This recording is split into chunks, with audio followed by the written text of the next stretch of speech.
Good afternoon, everyone.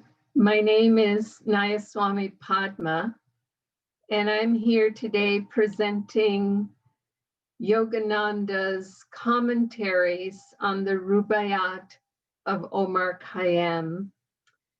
And a few minutes ago, I recorded it live. I live streamed it, but somehow the recording didn't come through. And so now I am re-recording it for you, and hopefully this time the recording of Swami Kriyananda's reading of the stanza of the Rubaiyat will come through. And as I explained last time, on Friday, Riemann began with the first stanza of the Rubaiyat. Before that, we were doing Whispers from Eternity since the beginning of COVID, all the prayer demands by Paramahansa Yogananda, and we finished last Thursday. And so on Friday, Riemann gave a basic sort of understanding of the place in history of the Rubaiyat. At the time,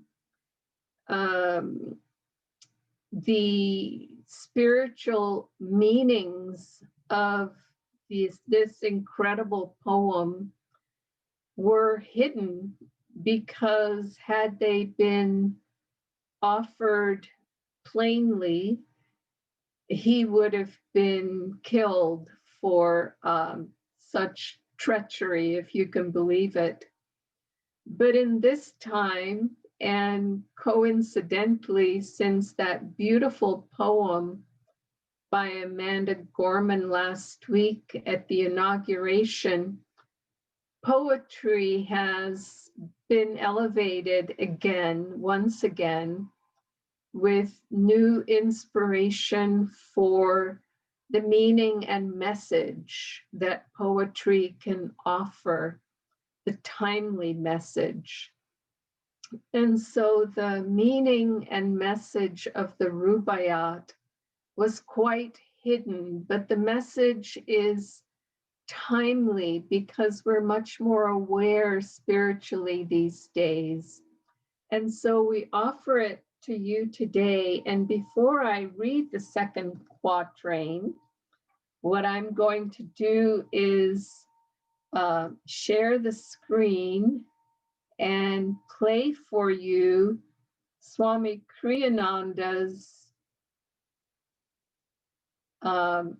reading or singing, I should say, of the quatrain. And here we go. I'm going to try it again, folks. Stanza 2.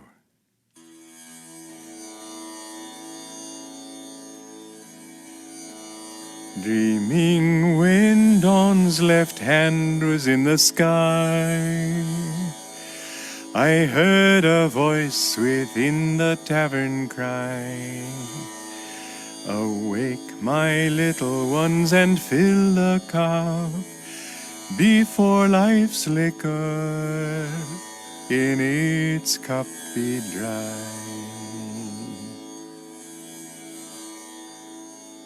Paraphrase.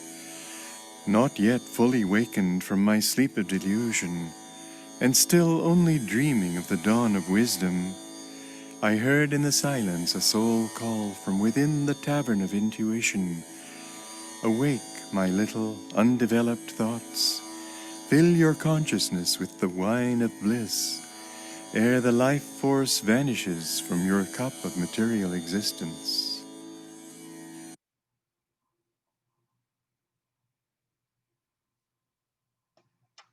Hopefully it worked this time. His crystal clear voice adds a special additional layer of vibration to the beautiful meaning of this quatrain.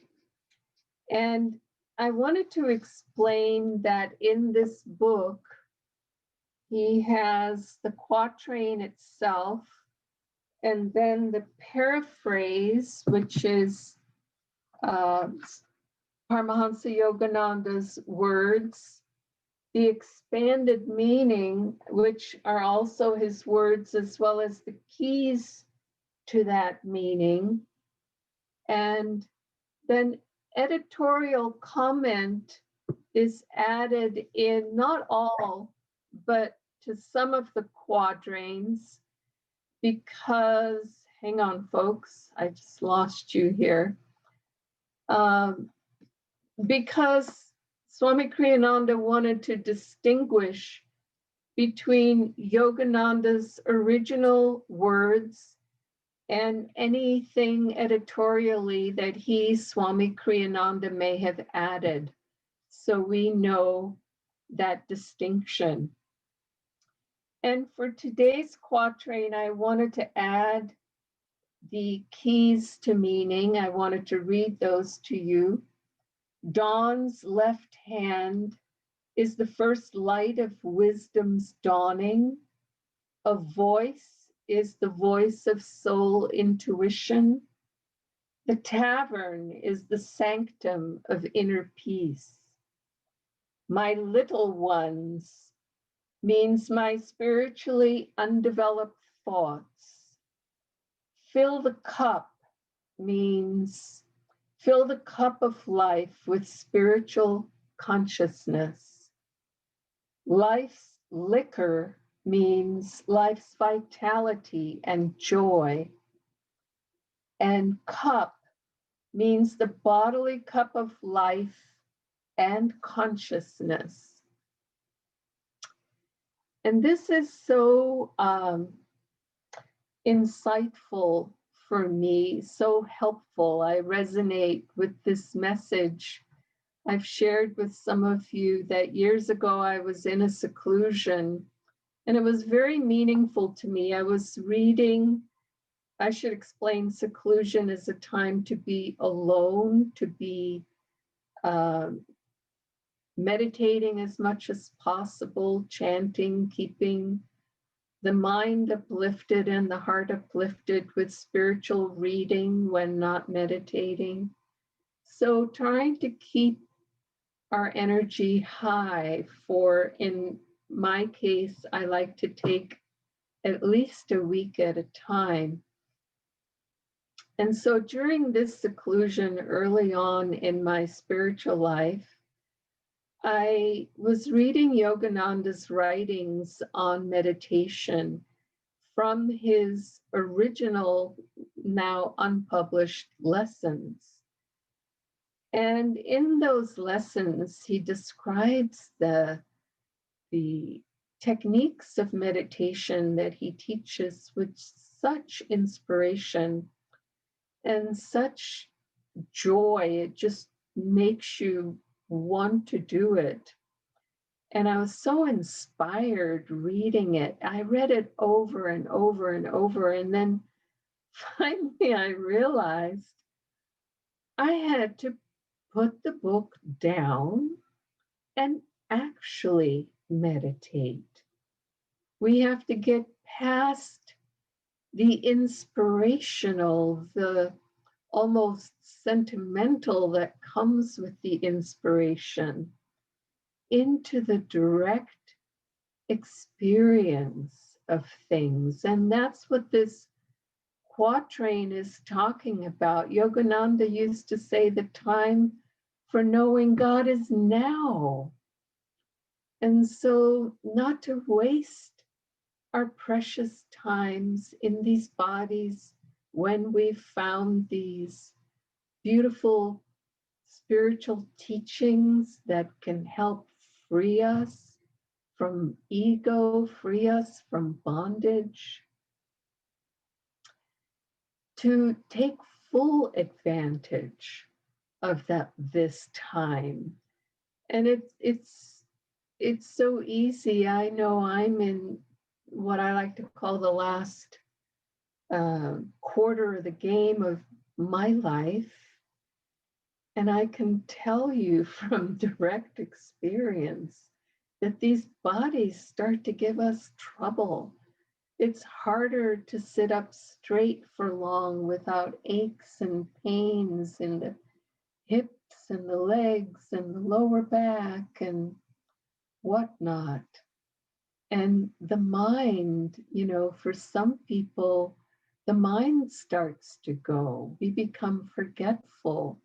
Thankfully, I haven't come across that particular challenge yet, but it comes to many.